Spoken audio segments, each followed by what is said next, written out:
So again, my name is Jamar Cobb-Dennard, and today we're talking about recession rebound and how to get the most out of 2020, especially in the new climate that we're in. Just a little bit about my background. Currently, I'm a business broker at Indiana Business Advisors, and I'm a former business owner and leadership coach, and have been involved in both business ownership and leadership since 2003. Some of you have also a little bit more broadly known recently for my work on WRTV6 and Fox 59 as a political analyst. I was also the 2019 candidate for Lawrence Mayor and earned 49% of the vote out here.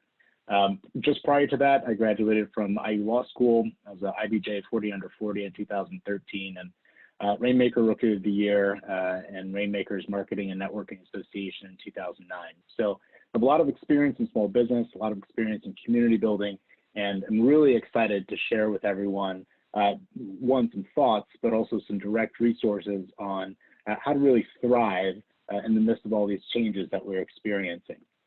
So again, there's the link to get a copy of today's presentation, and that's at bit.ly/recession rebound. That's bit.ly/recession rebound. That's there in the chat window, and also you'll get another link to that at the end. So here are the 8 bounce back strategies for 2020. And we'll take some time to go through each of these 8 in turn. But I'd like to give you a preview of what's coming, knowing that there's some ability to manage change and also some ability to change your markets and shift with how the marketplace is moving right now. There are some very significant updates with the SBA loan and grant program, as well as state unemployment, so we'll talk about that. We'll also give you some additional resources for free coaching help, how to really get our mind around working and giving and producing in this climate. And then also just some thoughts about how to anticipate what's next. Because no matter what's happening right now, our world is going to be different. I don't believe that we're going to be able to flip a switch and go back to the way things were in February or January 2020 or before then. So how do we think about what's coming next and anticipate it so our businesses and our lives and our minds are ready for it? So number 1 is move your cheese. There was a book in the late 90s, early 2000s called Who Moved My Cheese, about 2 mice, and it was an anecdotal story about managing change. But essentially, with that change management comes some strategies around what stage of change you're in and how to recognize what stage of change you're in and how to manage each stage for yourself personally, and then also for your teams and families. So let's walk through those 6 stages of change management and some strategies that you can use to get through them. One thing to remember here is that these stages are fluid, and they're also not necessarily in order, even though we're going to cover them in order. Number 1, as they're not necessarily in order, you've got to think, okay, where am I in this? And am I moving forward or backwards or around the circle in dealing with change? So the first one I want to mention is pre-contemplation. And what signals pre-contemplation is some denial or ignorance that there's actually a problem. You can hear this in the news and from some people around, and maybe on the call, you may think there isn't an issue going on with either healthcare or the marketplace or et cetera. Now, the way that you get through pre-contemplation is to actually assess what's happening with the marketplace, what's happening with your health, what's happening with your finances, what's happening with your business, and then communicate that assertively to your teams, to yourself, if that's through journaling or meditating, and also to your families about what's actually going on. Second is contemplation. So here you may be ambivalent, like you don't care. We have conflicting emotion about what's happening. Whether that's you want to sit back and be in a depressed mode, or whether you want to go and fight, or it may be a conflicting emotion of anger for what you feel like is happening to you in your business right now. If you want to move through the stage of contemplation, weigh the pros and cons of your feelings and the decisions you can make next. Identify what barriers are keeping you from really thriving and succeeding right now. Have an open discussion with your team members, your staff members, your family, and your partners, and also be vulnerable. look, everybody's hurting right now. I just got a message from one of my friends who was talking about his two daughters have daily meltdowns at some point during the day. We're dealing with that in our home, whether it's me having a meltdown, my wife dealing with her issues, my daughter dealing with her issues. So it's time to just be open and show people what's in your heart, because everybody in some form has their own challenges right now. Third is preparation. You'll identify preparation when you start making small changes. You start gathering information about how to get to the next level based on our current environment. And the way to get through preparation is to begin setting goals for yourself, even if they're small, minute goals. You know, at the beginning of this, I was telling Larry and his mom a little bit earlier that I really struggled. So a simple goal that day was get out of bed, take a shower, and put something else besides PJs on, right? And then that may have gone to the next level of, so I did those three things, and then I'm going to go work out or take a walk with the dog. And then the next level is making sure that I'm getting a plan and to-do list for the day. And now, finally, I'm at a really great level, almost better than pre-quarantine, where I'm out actively searching for business and contributing to the community. So set goals, make a plan, make sure that you're mentally and emotionally ready for that plan, and share some of those plans as well with other people and have some accountability. So the fourth stage of the six is to take action. Now with this, there's gonna be some action and some fear, and you'll feel it. But give yourself a reward when you've taken that action, especially in your business and your family. Get some support from those that are around you. Find accountability partners or somebody that you can talk to once a week or every day just to check in. And also find a coach, and also coach your team members and families. They don't know how to get through this either, many of them. So give them some frameworks as much as you can of how they can get through this time and center their minds around creating success. The fifth stage is maintenance. So you'll see some consistency in your work, in your results. And also you've got to manage temptation to slip back into old habits. So the way to get through this is to identify coping strategies. What's going to happen when you get disappointed? What's going to happen when they extend the quarantine for longer? What's going to happen when you're denied the assistance loan that you thought you were going to get? What's going to happen when you don't think you have enough cash to pay your next payroll? Start to identify those things ahead of time so that you can continue moving forward no matter what the setback is. Identify the leaders and the naysayers on your team, and not only in your team of employees, but also the team of friends and family and support system that you have around you. You know, I've noticed that some people that I was talking to on a regular basis were pretty negative about what was going on. They had this doomsday kind of mentality. And so I had to distance myself from talking to them every single day because I didn't want that thinking into my own head. Also, publicly recognize those that are supporting you. If they're doing a great job, if they're adjusting to what's happening very quickly, let them know so they can build their confidence as well. Now, some of us, number six, may also experience relapse. With that, you'll see some disappointment, you'll see some frustration, but identify what those weaknesses are, start to tweak your plan, be honest with yourself and those around you, and begin to continue to drive forward into action and maintenance. Again, this is a circle. You may not be at one of these stages, and you may skip some stages and come back, but recognize where you are and then use each of these strategies to continue to move yourself forward. Also, in moving your cheese, remove the head trash and the sources of it. So as you think about that head trash, it's Facebook and the news and even some of the people around us. And we also have to think about what's going on between our own ears, right? Our own thoughts. So yeah, every day I wake up, I get something from IndyStar that says X number of people died and X number of people were affected with coronavirus and the money's not coming and these businesses closed. At this point, I don't open that email anymore because it's just so negative. I stopped watching the news because it's so negative. Now, when there are big pieces of news that come out, yeah, I'm there to make sure that I pay attention and I'm aware, but the constant barrage of negativity and reminding us how much things stink right now or how much things have changed doesn't help you get back on top of things. So take yourself out of the position to even receive that information. Here's some thoughts, number two, about how we can shift markets based on what's happened in the marketplace as business owners. So every state, or almost every state, has listed essential businesses that can stay open. Also, I think about what are businesses that are counter-cyclical or act the opposite when the market tanks. So when the market tanks, these businesses do well, right? So as you look at this list, I've thought through some things that are being supported by the government or being supported by the current crisis specifically, whether that's manufacturing, distribution, government services, healthcare, public safety suppliers, grocery and drug manufacturing. All those businesses right now are booming. I had a conversation with someone who does education technology, has an education technology platform. They're working 7 days a week, 14 hours a day. They're killing it. Another company does pharmaceutical formulary development, and another one pharmaceutical distribution. They're booming right now. But then I had another client that owns a small restaurant, and she shut down, not even doing takeout deliveries. So you really have to think what businesses are killing it in the midst of a downturn and what businesses may be struggling. And if you targeted those businesses that were struggling before, it may be time to think of how you can retrofit what you offer to the marketplace to a new market where there's money and there's business flowing. So here are some changes with SBA loans. And I know this is a big topic for a lot of people.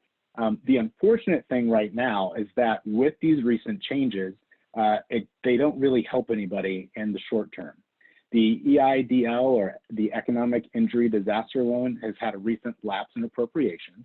And we also know that the Paycheck Protection Program has run out of money. I don't want to get into all the negative talk about why it ran out of money and the big corporations that took the cash, but the reality is that the money's not there. That includes the $2 million loans, that includes the $10,000 loan advances and grants, but with the new Coronavirus Preparedness and Response Supplemental Appropriations Act, which is working its way through Washington, D.C. right now, some of that money could be coming back. Now, here's the thing. When it does come back, you've got to apply ASAP. I mean, as fast as possible, because the EIDL loans and applications that are currently in process through bankers are still in consideration. So don't delay, don't wait. You can see on the lower left-hand side of the screen, there's a source, COVID-19 relief.sba.gov. I would go there, save the link, and check it every day so that you know when applications come back up. When you do that application, you're going to need 3 basic things. There's a longer list, but the 3 big ones are an impact statement of how coronavirus or COVID-19 has impacted your business. Second, you'll need your profit and loss statement for the last 12 months at least. And third, you'll need a payroll schedule of what you've paid in payroll over the course of the last 12 months. So since applications aren't being accepted right now, get those materials ready. So when applications do open back up, you're ready to go get those funds.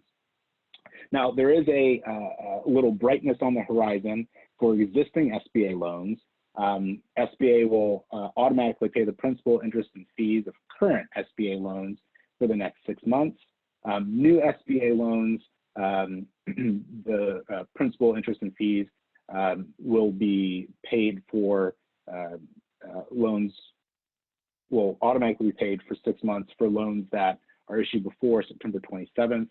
And then all disaster relief loans that were issued before 3/1, those have automatic deferment through December 31st, 2020. For more details on how those programs work, you can see the source again at the bottom of your screen there. Just one other thing, while we're waiting for the federal government to step up, the private sector has stepped up. PayPal, Intuit, and Square also offer loans to small businesses through their coronavirus relief program. And you can find more information again at the link below. But there is some light at the end of the tunnel, and some of it may come from private loans in addition.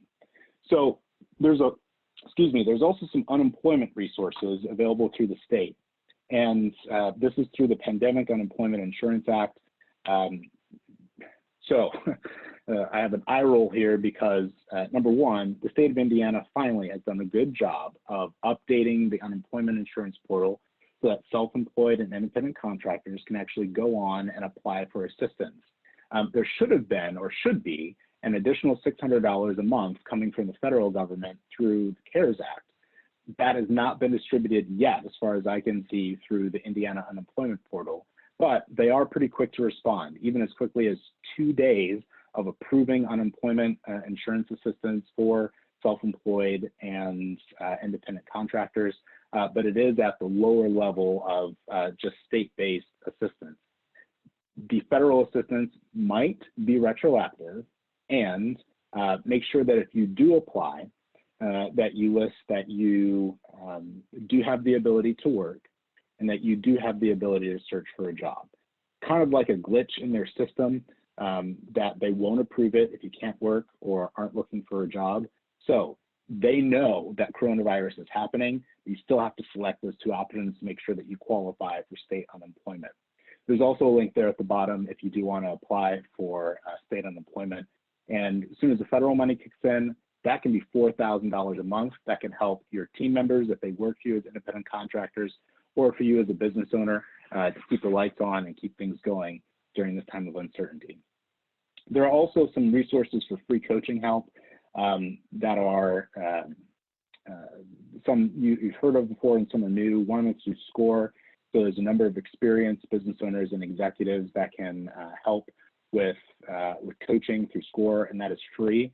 The Minority Business Development Agency's Business Center is also available, and the Indy Chamber has done a really good job creating a rapid response hub. There you can find jobs, you can find employees if you need more employees. There's access to microloans, consulting, legal help, just a very long list of resources for Central Indiana businesses. And all the links to those resources are also available through this presentation. So the last couple points here, number 6, get to work. This isn't a vacation. This isn't the time to rest on your laurels. This is the time that they say that the best businesses are built in the time of crisis. This is the time to figure out how to adjust and be a leader in your industry. So find a new rhythm and decide, what does your best life include? We've got an opportunity to reshape and reform our lives based around what's happening right now. Because again, there may be some lifting of the quarantines, but our lives and our business lives as we know it are changed. So does your best life include prayer and studying? Does it include walking the dog and exercising? Does it include gardening and reading? Does it include journaling and meditation? Does it include video games and watching your favorite TV show an hour a day? Does it include making sure that you take a siesta, paint a picture and make a list of all the things you've ever wanted to do and reshape your life around those things? This is your opportunity. Also, we've got a really cool opportunity to buy low and sell high, whether it's homes, whether it's other businesses. If you've been looking to grow through acquisition, this is the time to go out to the marketplace and find those businesses that may be ready to liquidate, and you can get a premium low price for acquisition of new customers and new business. Sharpen your axe. This is the time to go to those trainings, to learn a little bit more about your industry, and also to read more books. And finally, be humble. This is a tough time, again, for a lot of people in different ways, whether you've got a $500 million company or it's just you in your home in the basement slinging out products as you can. Those differences are different for everybody, but the reality is that we've all got to go through this together and find our new normal. I heard a story from one of my old networking partners. They actually used to work for the Indy Chamber. And I had posted something on Instagram, and it was rocks that our family had painted with little sayings on them and hearts, and they were colorful and latex paint, right? And he said that his family had done something similar, but instead of keeping the rocks at home like we had, during their walks around the neighborhood, they placed them on top of some of their neighbors' mailboxes as a way to spread joy. So I can't wait for our next walk as soon as this rain lifts, so that we can do the same thing and start to spread joy. But also as a business owner, what can you do for the marketplace to give and share your expertise? So, whether it's barbers or hairstylists that have been out of work, well, how do you continue to build your brand when you can't have people in the shop? There are millions of people right now that have scraggly beards and tough lines and whacked out perms, right? Because we haven't been able to get into the shop. So is it a 30-second tutorial on how to take care of your hair? Or if you've got another business product and you're an accountant, do you have a 1 minute or 30-second quick lesson on how people can show up their finances and get ready for tax season since the deadline's been extended, et cetera? So what is the how-to of your business that can help the marketplace and continue to build your brand? And then finally, anticipate what's next. And in just a moment, we'll do some more Q&A. I see there are a couple chat questions, so that'll start to lead our discussion in just a moment. But before we get there, I do want to talk about some future casting. And this is an entire talk that I've given, but as we distill it, this is essentially the process of being able to tell your business future, to anticipate what's next in a way that allows you to be at the beginning of the curve and to catch the business before all those other lag or all those other followers try to jump in the bandwagon. So here's one way to think about how this recession and coronavirus stuff can play out. So first is a definition. Recession means 2 consecutive quarters of negative growth. Technically, we are in an economic downturn, but the stock market has come back up and we haven't had 2 consecutive quarters of negative growth. They're still actually looking at how last quarter ended based on how the quarter began, and last quarter was actually still strong, even though March was tough. Economies also work in expansion. They peak, then they contract, then they go through a trough, and then they come back. So as we think about what's actually happening with the economy, we're still not in a terrible place. Now, let's look back through history. Previous recessions ended when bank lending started to open up again, when interest rates were low and consumer confidence index increases.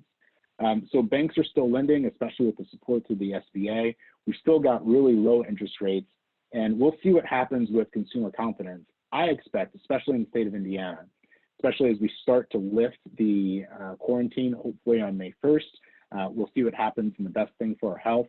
But when things start to lift, I expect a boom of activity in the marketplace, especially because we've been sitting at home doing nothing and not spending as much money for weeks. And so it'll be time for people to use all that pent-up energy and, in some cases, pent-up money to pour it back into the marketplace. Thinking back also to previous recessions, since the Great Depression, we've had 11 recessions, and they've averaged in length 9.5 months, essentially. So where we are right now, historically, over the last nearly 100 years, hasn't lasted more than a year. Second, pandemics. Since the Spanish flu at the beginning of the 20th century, we've had 3 flu pandemics over the last century, and each of them have lasted 1 to 2 years. Most of the literature that I've read expects that the COVID-19 pandemic is going to cycle around the world a couple of times until we develop either an immunity and or some type of vaccine. So this could come back in the fall or winter of 2020, 2021. So now you can kind of think and prepare for how long this could last, when it could return, and what the marketplace could look like afterwards. So we're not just stuck in right now. We're not just stuck in our current situation. We've got to think forward 3 months, 6 months, 12 months, 18 months, and begin to prepare. Because again, this thing is not going to be the same over the course of the next 2 years and through our generation. So how do we position ourselves now so that we're ready for what's coming up? So again, the 8 bounce back strategies for 2020, move your cheese. Identify where you are in the cycle of change. Begin to change markets if you need to and make some shifts with how you're strategically entering the market. Make sure that you're ready for when the federal grant money and loan money comes back available. Apply for unemployment and keep an eye on that as well for the federal stimulus. There are resources for free coaching help. Get back to work, set a new pace, live your best life, give to your marketplace and the people around you, and also be ready for what's next. Because this economy, this market, and our world are in for a change, but us in this call, us as business leaders and community leaders, we're the ones who can take the helm and make sure that we're ready for the next generation. So again, if you'd like the resources and links that we talked about in this presentation today, that's bit.ly/recession rebound, and you can sign up for those as we move through.